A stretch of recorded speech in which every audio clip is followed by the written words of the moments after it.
Hai hai hai, apa kabar anak-anak? Kita berjumpa kembali masih bersama saya, Pak Power. Salam sehat, semangat, dan ceria. Hari ini kita akan belajar tema 3, subtema 2, pembelajaran ke-1. Untuk itu siapkan buku dan alat tulis kalian. Namun sebelum pembelajaran kita mulai, marilah kita berdoa menurut agama dan kepercayaan masing-masing. Semoga pembelajaran hari ini berjalan lancar dan menjadi ilmu yang bermanfaat. Anak-anak, manusia tidak dapat lepas dari benda di sekitarnya. Keberadaan benda mempermudah manusia melaksanakan aktivitasnya.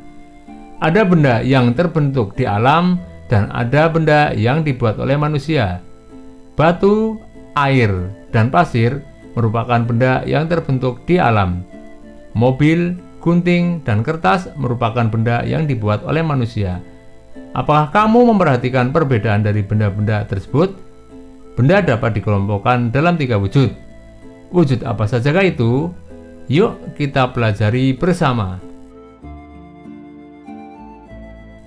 Wujud benda. Setiap benda pasti memiliki wujud. Wujud benda ada 3, yaitu padat, cair, dan gas. Tas, buku, dan pensil berwujud padat. Minyak dan air berwujud cair. Gas hidrogen dalam balon berwujud gas. Dapatkah kamu menyebutkan contoh lainnya?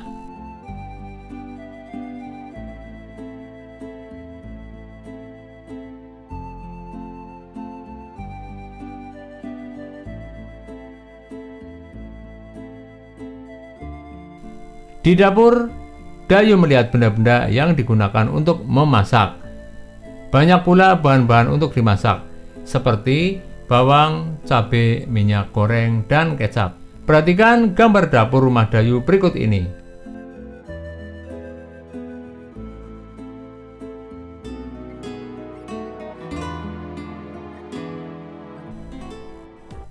Kamu telah mengamati gambar di atas.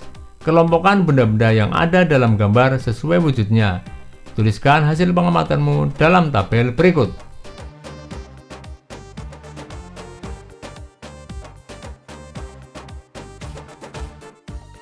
Amati lingkungan rumahmu. Kamu tentu dapat menemukan benda padat, cair, dan gas. Tuliskan benda-benda tersebut dalam kotak berikut.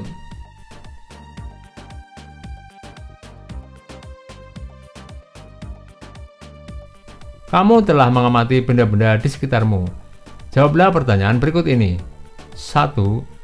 Benda dikelompokkan ke dalam 3 wujud.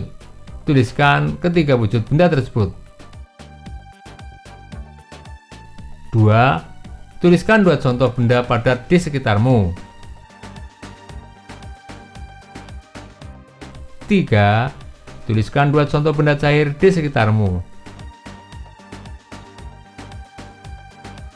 4. Tuliskan 2 contoh benda gas di sekitarmu.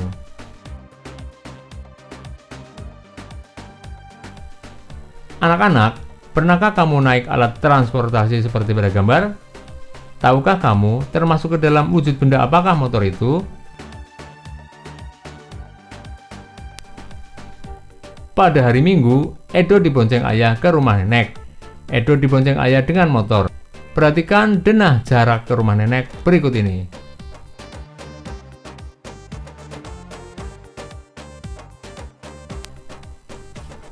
Jarak rumah Edo ke rumah nenek 5 km 300 meter.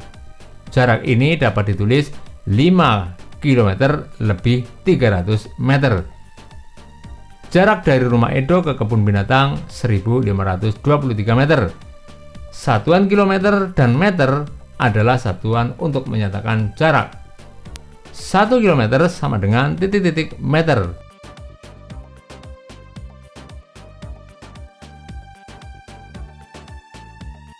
Jarak rumah Edo ke rumah nenek 5 km 300 meter. Berapa jarak rumah Edo ke rumah nenek dalam satuan meter? Kita lihat cara mengerjakannya. 5 km ditambah 300 meter.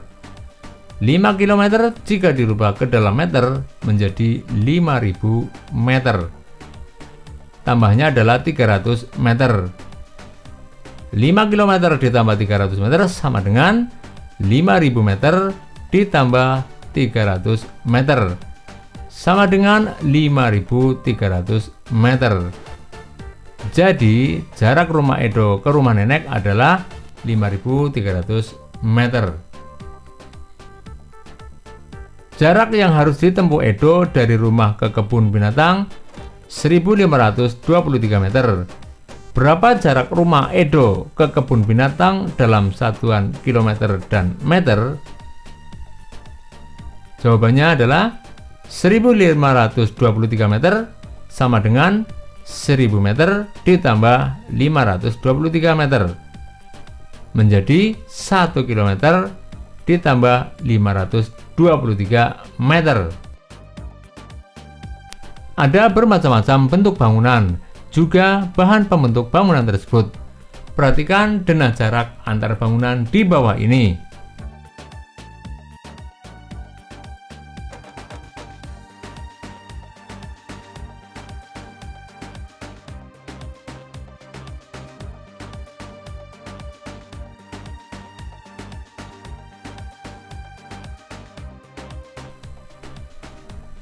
Tentukan jarak dalam satuan meter.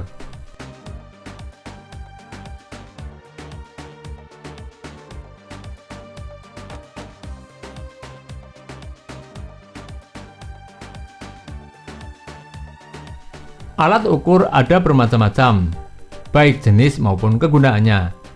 Altimeter adalah alat yang digunakan untuk mengukur ketinggian suatu titik dari permukaan laut. Biasanya, alat ini digunakan untuk mengukur tinggi pesawat saat terbang dari permukaan laut, juga untuk mengukur tinggi gunung dan hal lain yang berhubungan dengan ketinggian. Perhatikan gambar berikut. Berdasarkan gambar di atas, jawablah pertanyaan berikut ini. 1. Berapa ketinggian pesawat A dalam satuan kilometer?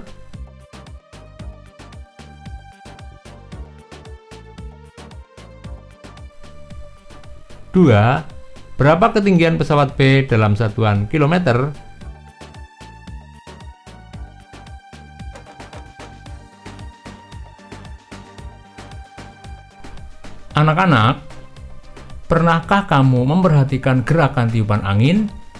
Angin adalah udara yang bergerak. Udara berwujud gas. Gas tidak terlihat namun dapat dirasakan.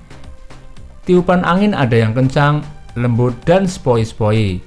Ada juga angin yang bertiup sangat kencang, seperti angin topan, angin puting beliung, dan lain-lain.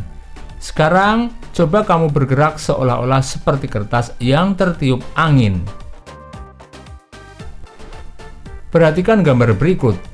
Gerakan angin sepoi-sepoi, bergeraklah lemah ke kiri dan ke kanan.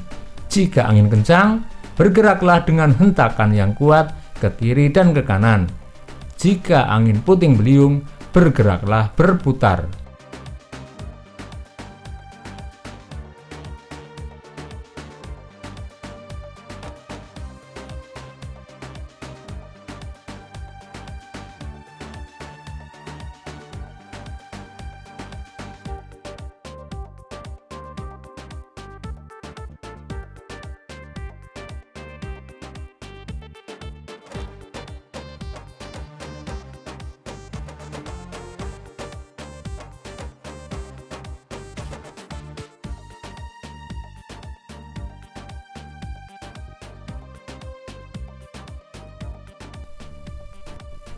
Dengan mengikuti gerakan di atas, kamu dapat membedakan gerakan kuat dan lemah.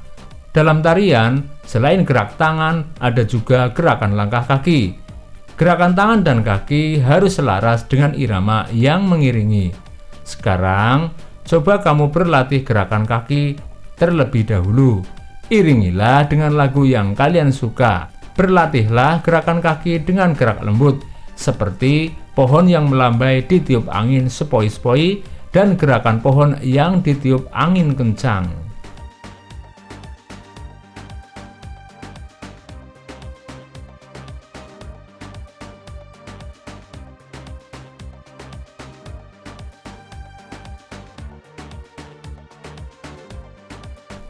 Demikianlah pembelajaran hari ini anak-anak. Marilah kita tutup dengan doa. Semoga apa yang telah kita pelajari hari ini bisa bermanfaat bagi kita semua. Jangan lupa jaga kesehatan badan, jaga kebersihan lingkungan sehingga kita terhindar dari penyakit. Sampai berjumpa kembali pada pertemuan berikutnya. Dadah!